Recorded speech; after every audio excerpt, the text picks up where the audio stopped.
प्रिय भक्तजनों, आज मैं आपको सोमवार व्रत कथा सुनाती हूँ। विधि: सोमवार का व्रत साधारणतः दिन के तीसरे पहर तक होता है। व्रत में फलाहार का कोई खास नियम नहीं है, किंतु यह आवश्यक है कि दिन रात में केवल एक समय भोजन करें। सोमवार के व्रत में शिव जी, पार्वती जी का पूजन करना चाहिए। सोमवार के व्रत 3 प्रकार से किए जाते हैं: प्रति सोमवार, सौम्य प्रदोष व्रत, 16 सोमवार। तीनों प्रकार के व्रत की विधि एक जैसी ही होती है। इसमें शिव जी के पूजन के पश्चात कथा सुननी चाहिए। आज मैं आपको प्रति सोमवार या साप्ताहिक सोमवार के व्रत की कथा सुनाती हूँ। एक बहुत धनवान साहूकार था, जिसके घर धन आदि किसी की कमी नहीं थी, परंतु उसको एक दुख था कि उसके कोई संतान नहीं थी। वह चिंता से दिन रात दुखी रहता था।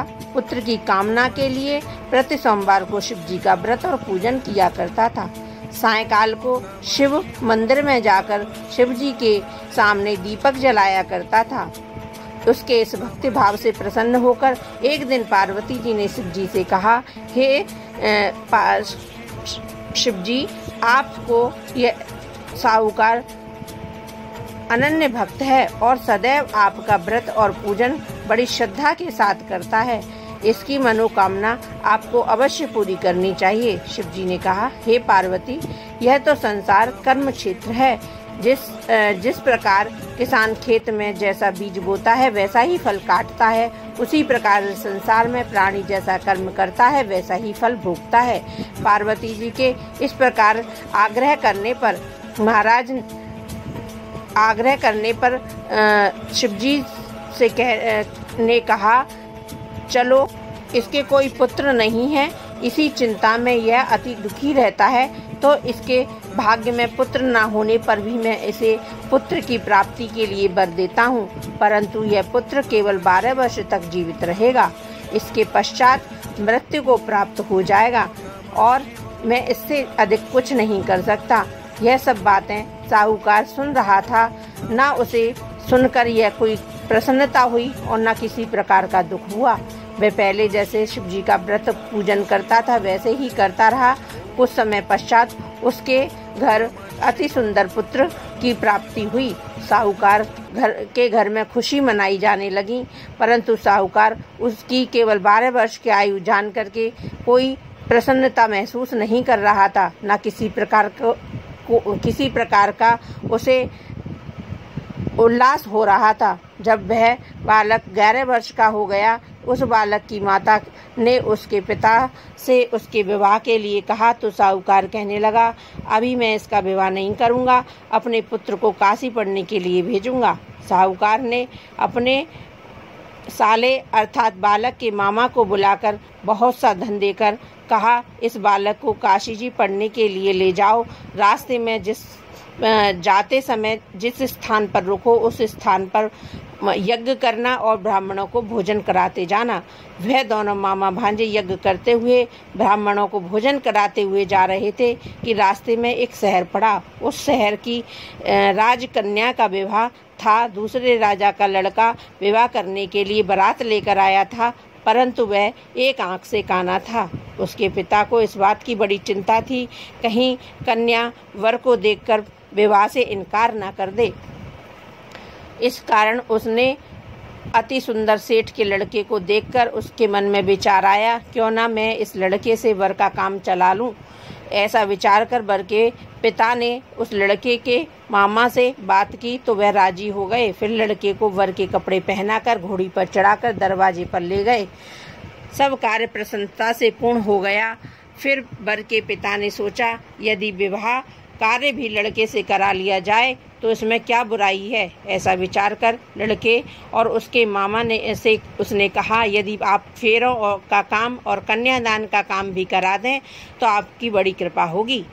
मैं इसके बदले में आपको बहुत सा धन दूंगा। उसने स्वीकार कर लिया। विवाह कार्य बहुत अच्छी तरह से संपन्न हो गया, परंतु वह जिस लड़के के उस लड़के के जब वह लड़का जाने लगा तो राजकुमारी की चुंदरी के पल्ले पर उसने लिख दिया कि तेरा विवाह तो मेरे साथ हुआ है, परंतु राजकुमार के साथ तुम्हें भेजेंगे, वह तो एक आंख से काना है, मैं तो काशी जी पढ़ने जा रहा हूँ। ऐसा लिखा देखकर राजकुमार के साथ जाने से उस राजकुमारी ने मना कर दिया और कहा, यह मेरा पति नहीं है, मेरा विवाह तो इसके साथ हुआ ही नहीं, मेरा पति तो काशी जी पढ़ने गया है। राजकुमारी के माता पिता ने अपनी कन्या को विदा नहीं किया और बारात वापस चली गई। उधर सेठ का लड़का और उसका मामा काशी जी पहुंच गए। वहां जाने के बाद यज्ञ करना लड़के ने पढ़ना शुरू कर दिया। आयु 12 वर्ष की हुई तब एक यज्ञ रचा गया। लड़के ने अपने मामा से कहा, मामा जी आज मेरी तबीयत ठीक नहीं है। मामा ने कहा, अंदर जाकर सो जाओ। लड़का अंदर सो गया। थोड़ी देर में ही उसके प्राण निकल गए। मामा ने आकर देखा तो वह मुर्दा पड़ा था। बड़ा दुख हुआ। उसने सोचा, यदि रोना पीटना मचा दूंगा तो यज्ञ का कार्य भी अधूरा रह जाएगा। जल्दी जल्दी यज्ञ का कार्य समाप्त कर ब्राह्मणों को दान देने के बाद भोजन कराकर उसने रोना पीटना आरंभ कर दिया। संयोगवश उसी समय पार्वती जी और शिव जी वहाँ से जा रहे थे तो उन्होंने जोर जोर से जब रोने की आवाज़ सुनी तो पार्वती जी कहने लगी, हे महाराज, कोई दुखिया रो रहा है, उसके कष्ट को दूर कीजिए। तब शिव पार्वती जी ने पास आकर देखा तो लड़का मुर्दा पड़ा था। पार्वती जी कहने लगी, महाराज यह तो उसी सेठ का लड़का है, आपके वरदान से जो प्राप्त हुआ था। शिव जी ने कहने लगे, हे पार्वती, इसकी आयु तो इतनी ही थी, सो यह भोग चुका है। तब पार्वती जी ने कहा, हे महाराज, इस बालक को और आयु दो, नहीं तो इसके माता पिता तड़प तड़प कर मर जाएंगे। पार्वती जी के बार बार आग्रह करने पर शिव जी ने उसको जीवित होने का वरदान दे दिया और जीवन दान दिया। शिव जी महाराज की कृपा से लड़का जीवित हो गया। शिव पार्वती जी कैलाश चले गए। वह लड़का और मामा उसी प्रकार यज्ञ करते हुए ब्राह्मणों को भोजन कराते हुए घर की ओर चल पड़े। रास्ते में उसी शहर में आए जहां उसका विवाह हुआ था। वहां पर भी आकर उन्होंने यज्ञ किया और लड़के के ससुर ने उनको पहचान लिया। महल में ले जाकर बड़ी खातिर की, साथ ही बहुत सी दास दासियों को देकर आदर सहित लड़की को और जमाई को विदा कर दिया। जब वे अपने शहर के निकट आए तो मामा कहने लगा, पहले मैं घर जाकर खबर देता हूँ। तब उस लड़के के मामा ने घर पहुंचकर उसके माता पिता को कहा। तब उस समय उस लड़के के माता पिता घर की छत पर बैठे थे और वह प्रण कर लिया था कि यदि हमारा पुत्र सकुशल लौट आया तो हम राजी खुशी नीचे आ जाएंगे, नहीं तो छत से नीचे गिरकर अपने प्राणों को दे देंगे। इतने में उस लड़के के मामा ने आकर यह समाचार दिया, आपका पुत्र आ गया है। तो उनको विश्वास ही नहीं हुआ।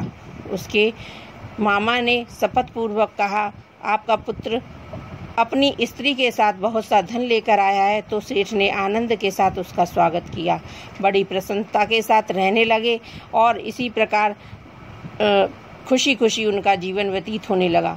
इसी प्रकार जो यह सोमवार के व्रत की कथा को सुनता है उसकी सभी मनोकामनाएं पूरी होती हैं।